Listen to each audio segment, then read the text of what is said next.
കേരളത്തിലെ ജനങ്ങളുടെ ബിഹേവിയർ സയൻസൊക്കെ പഠിക്കുകയും അതിനെക്കുറിച്ച് ആ ബിഹേവിയർ അഭിനയിച്ച് കാണിക്കുക എന്ന് പറഞ്ഞാൽ ചെറിയ കാര്യമല്ല.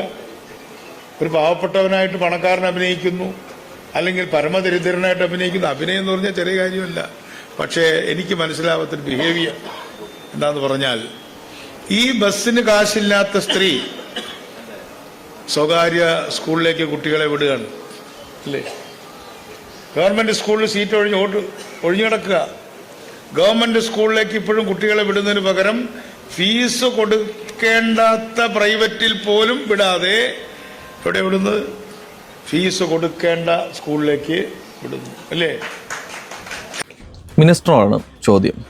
താങ്കളെ പോലുള്ള മന്ത്രിമാരുടെയും MLA-മാരുടെയും മക്കൾ എവിടെയാണ് പഠിക്കുന്നത്?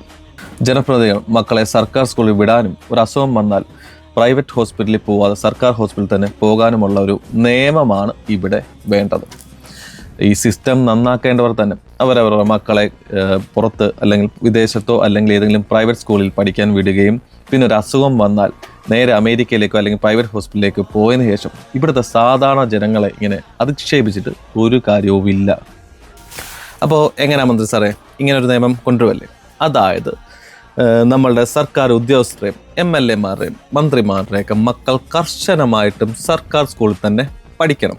അതുപോലെ തന്നെ ഈ ജനപ്രതിനിധികൾക്ക് MLA-മാർക്കായാലും മന്ത്രിമാർക്കായാലും എന്ത് അസുഖം വന്നാലും ട്രീറ്റ്മെൻറ്റ് സർക്കാർ ഹോസ്പിറ്റലിൽ തന്നെ ചെയ്യണം എന്നത്. ഇങ്ങനെയൊക്കെ നിയമം വന്നു കഴിഞ്ഞാൽ സ്വാഭാവികമായി നമ്മുടെ സർക്കാർ സ്കൂളുകളും സർക്കാർ ഹോസ്പിറ്റലിലെയും നിലവാരം മാറും.